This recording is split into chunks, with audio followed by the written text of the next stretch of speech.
皆さんこんにちは。日本将棋連盟棋士七段の村中修司です。今回はですね、将棋を指しました対局の解説編をお届けいたします。戦型が相手の方の振り飛車に対して私が居飛車穴熊ということでね、振り飛車のさばきに対して穴熊の硬さで対抗するという将棋だったんですけれども、やはりね、穴熊っていうのは非常に硬い戦法ではあるんですが、その硬さの生かし方、王様が硬いだけでは将棋勝てないので、その硬さをどう生かしていくのか、王様を固めきるまでにね、相手に攻められてしまうという経験も皆さんあると思うので、どういった部分にね注意して駒組みを進めていって戦っていけば、より勝ちやすいかといったところにね注目して、ぜひぜひ最後までごゆっくりお楽しみください。はい、ではね、対局の方、振り返っていきたいと思います。本局、私が後手番ですので、対局編でご覧になった方にはね、ちょっと戦後逆という形になりますが、相手の方から見たらどういう感じなのかっていうのをね、見て楽しんでいただければなと思っております。7六歩、8四歩に7七角というのがね、ちょっと一風変わった手で、これはね、ちょっと前のね、将棋ウォーズの形でもあった手ですね。プロ棋士でもね、採用することがある。多数派の手ではないですけれども、作戦の一つとしては考えうる手ですね。そして、3四歩。で、8八銀と。この8八銀では7八銀や6八銀もあるところですね。で、何気ないところなんですけど、この銀がどこに上がるかでね、先がね変わってくることがあるんですね。本局もちょっとね、この8八銀だったことによって少しね展開が変わっていきました。で、8八銀に対してもちろん7七角成と交換すれば同銀で、例えば2二銀と上がれば分かりやすく指せばね、こういう形なら角交換、角換わり腰掛け銀とかね、角交換の将棋になるんですけれども、私の方がこの8八銀に対して4四歩と、注文を外したわけですね。角交換角換わりやろうよと言ってきた相手に対して4四歩はね、ちょっと角交換せずに違う形、例えば具体案を一つ言えば2六歩4二銀2五歩に3三銀で矢倉で私は戦いますよとかね、あるいは4三二金から4三銀で角換わりにしないで雁木で戦いますよといったね、違った戦い方をしますよというのは、この4四歩なわけですね。でこれでね、自然な手ですと4八銀だったり2六歩だったり、自然な手というかね、普通に、この8八銀っていうのはどちらかというと居飛車対象のいい手なので、4八銀や2六歩普通なんですが、本局は相手の方ここでね6八飛車と、振り飛車にしてきたんですね。でこの時に先ほど言ったようにね、8八銀と7八銀と上がってた方がいい形なんですよね。いい形ね。この8八銀ちょっとある程度ね将棋が強い方はお分かりだと思うんですけどね、銀が8八だとこれ次で使いにくいんですよね。7八だと使いやすいけど8八ちょっとこうね、何気ないところではあるんですけれども、少しね、先手が私の側が得をしたね序盤になっていきます。で6八飛車に対して6二銀と、で4八玉、5四歩、ここら辺から駒組みですよね。すぐさま同意ということもないので、で相手が3八銀で5二金2銀3九玉4二玉と、そして1六歩1四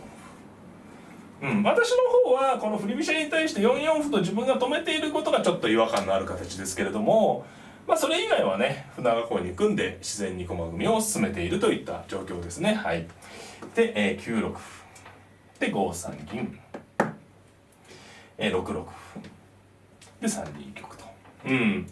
で5八金左、先手の方も自然にね美濃囲い完成です。そして、3三角と私は上がって、さらにね深く囲っていこうということです。そうですね、この3三角に対して7九銀と引いたんですね。これはねちょっと作戦ミスとは当然言いません。作戦ミスとは言わないんですけど、こう引くとねちょっと手損ですよね。明らかに銀がこう上がって下がって上がる感じになるので、もちろんこれがすぐ負けにつながることはないですけれども、7八に上がってればね、これで先手の番でもちろんすぐスムーズに6七銀と使えますから、そういった部分で8八に上がるか7八に上がるかっていうのは振り飛車にする場合にはちょっと響いたかなと。実際これ7九、ここにいてもね使いようがないので7九銀は手としては自然ですかね。この局面に至ればね、7九金と引いて、で7九銀に対して私は2二玉と、で7八銀でね、これで形は修復されたんでね、ただ一手で上がれる銀が123手ねかかってね、2手ね私の方が得しているということですね。で、1二香と、これ穴熊はねちょっと選びやすいですね。私はなぜかというと、穴熊のっていうね飛車穴熊の弱点っていうのは、穴熊は硬いんですけれども、囲いに手数がかかるのが難点なんですよね。穴熊囲い完成は時間かかる難点なんですが、今ここで2手ね、2手銀の受けで2手いただいてますんで、2手分早くねその穴熊完成するということで、ちょっと穴熊が選びやすいと。もちろん3二銀でね左美濃も普通なんですが、1二香でねちょっとその2手分いただいた2手で穴熊完成させようかなということですね。で1二香に対して6七銀、そして1一玉とさあねこう進んでるんですが、ここで相手の方がね8八飛車っていうのは一つね、この手はね非常にやっぱりね強い方だなってことですね。これもちろん普通に指すのはね2八玉と上がりまして、先手も2二銀に例えば4六とついて3一金に4七金と上がって、すごい普通ですよね。こうやってどんどん銀冠とかね高めのが銀冠で出すと普通なんですが、これですとねじっくり進んでいくだけで穴熊はどんどん完成しちゃうと。本局の8八飛車はこう油断するとね、油断してたらもう穴熊未完成のうちに攻め潰しちゃうよとね、ポイント上げちゃうよという手なんですね。これ何でもないで、何気ない飛車がただ回っただけに見えますけどね。これで例えば一つ理想を挙げます。飛車回ってきて、例えば後手がねこれちょっとつきにくいですけど8五歩と突くと、これで振り飛車回ですね。で8六歩とついて同歩同飛車とね、これが一つね振り飛車側の理想形なわけですね。で、穴熊っていうのはまだ完成してないですから、これ同飛車同角、完成してたらね大馬飛車交換のっていうのは穴熊大歓迎なんですが、完成していないと例えばこれで飛車交換になりまして、こう飛車を打てばね先に角桂両で打てるんですが、打ち返されまして、これはね結構嫌な展開なんです。8九飛車成に8一飛車成が金取りですよね。金取り。じゃあこの金取りなんか受けないといけない。例えば3二金と上がったとすると、例えばですね一例1五歩とついて同歩1三歩同香2五桂。どうですかねこういう展開は。これ穴熊に組んでても非常に気分が良いものではないですよね。やはりでも見た感じでこう未完成で、振り飛車の方はねしっかり穴熊がね美濃囲いがね完成してますから、これ硬さが穴熊対美濃囲いっていう字面ですと穴熊の方が硬いですけど、実際の局面的には美濃囲いの方が硬い格好ですので、こういうのは展開として穴熊は避けた方がいいと。でじゃあ8六同歩同飛車と来た時に仮になったとしてね、8六同歩同飛車と来た時に受けとけば済むだけのね話じゃないかと思われるかもしれないですけどね、仮に受けても飛車を引かれまして、じゃあ穴熊囲おうかとねやった時に今度ね9七桂と、このね何気なくついてた歩を使って狙ってくるんですよ。この方ねちょっと受けても結局飛車交換をせんなられると。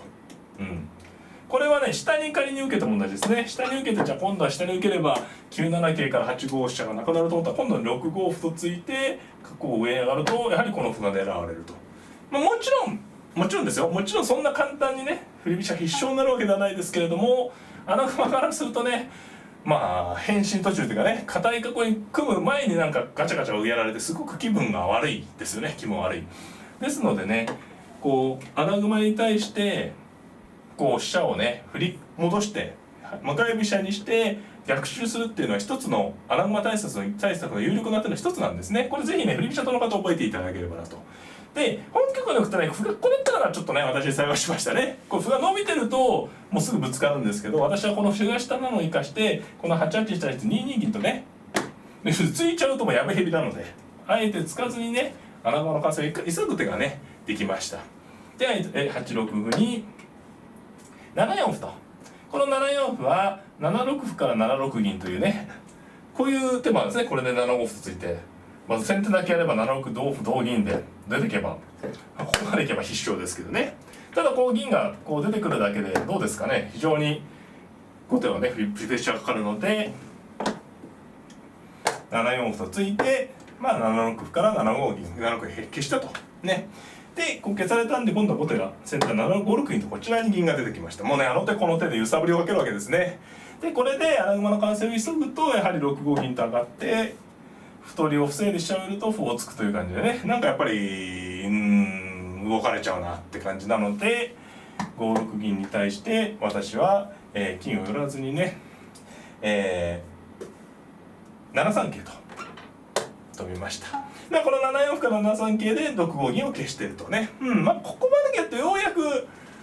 ちょっと抑えきったかなとね。で一つこれね忘れてはいけないのが、相手の方がね最初の銀で2手損しましたよね。この2手がもし違かったらね全然違うわけですね。2手違ければ持ってた後手こうですよね。2手違ければ単純に玉側だけだったらこういう状況ですし、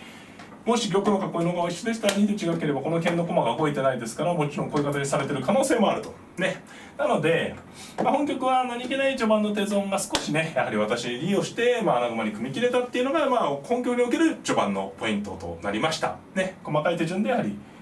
向かい飛車を封じだと。そしてここから駒組みになります。2八玉とここまで組まれてしまうと先手の方も動けないということでね、6五歩とそうです9八香と。この9八からいずれね角で成られる手を嫌ったね、取られた時に香車を逃げるという振り飛車の常套手段ですね。で4二金寄りと6五歩3一金と、この辺まで来ると安心ですね。先ほどまでもうなんていうんですかね、もうバラバラで攻められることを恐れてましたけど、ここまで来たらもうウェルカムでどんどんね攻めれます。で6八飛車と、この6八飛車の時ね、3二金より一番普通なんですけども、8五歩とすぐ行ってしまってもあったと思います。実際3二金寄って1回寄りまして、4六歩に8五歩、ここは振り飛車の作戦勝ちでしょうね。苦労してね7四歩か7三桂とかここまで完成至るまでもう頑張りましたけど、できてしまえばやはりこの美濃囲いと比べると圧倒的に王様硬いのでね。じゃあ8五歩に対して、8五同歩と、今度はね8八飛車と戻って8六歩同飛車って、こういう戦いはね今度は同飛車同角で銀でも引いておけば、これはね先ほどと話が違いますよね。打ち込んでも、打ち返した感じで取り合った時に硬さがねもう見るからに違いますよね。これはやっぱり全然違うということで、少しの形の違いで振り飛車穴熊は大威張りと。実際は8六同歩8五同歩同飛車に8六歩と受けたんですが、8四飛車と引いてね、これは非常に居飛車が楽な展開ですよね。次居飛車の番が来れば7五歩と突く手がありますね。一歩持っているので同歩に7六歩と打てば飛車が走れると。それを封じるべく実際8八飛車と回ったんですね。7五歩な同歩と取れるように、今度飛車がこう動いたことによってここの地点に来なかったので4二銀がね、これ絶好ですよね。もうめちゃめちゃ硬いと。駒の損得こそないですけど、ここまで組み上がればほぼほぼ振り飛車が居飛車側がね戦いやすいですよね。硬いと、とにかく硬い、王様硬いと。じゃあここからのポイントはねオープニングも言ったんですけど、硬い穴熊を生かしてどうやってね勝ち割り持っていくかってところになってくるわけですね。で実際6六角と相手また上がって、8一飛車と引きました。そこでね相手方4五歩と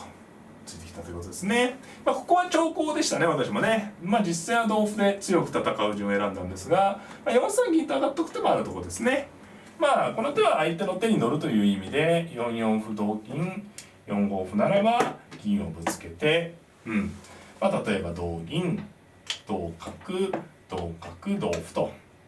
これ一例ですけれども、角銀の、相手のね先手の手に乗って角銀の相交換をしておけば、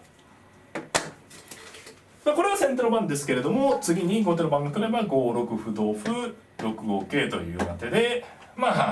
どんどん攻めれますから、やはりこの美濃囲いより穴熊の硬いと、こういった戦い方もあったとは思います。ただしもちろんこの4三銀とね居飛車が上がった時に、相手の方が取ってくるとは限らないんでね、例えばここら辺をついて変化球をね入れてくる、同歩ならこの歩を取って歩を打つというねあるので、長考したんですけどね、同歩の方がすっきりとした手ではありますよね。こう減ってしまえば角交換が絶対避けれないの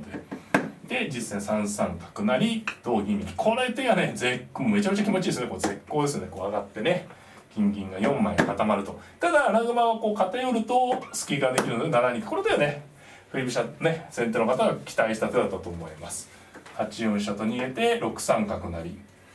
一見するとピンチですね。穴馬は硬いんですけどスカスカの方を狙われてね、桂を取られると飛車取りだし、この桂取りの防ぎ方ね、飛車引いても馬引いたりしてなんかいじめられちゃうんで一見ピンチですけど、穴熊は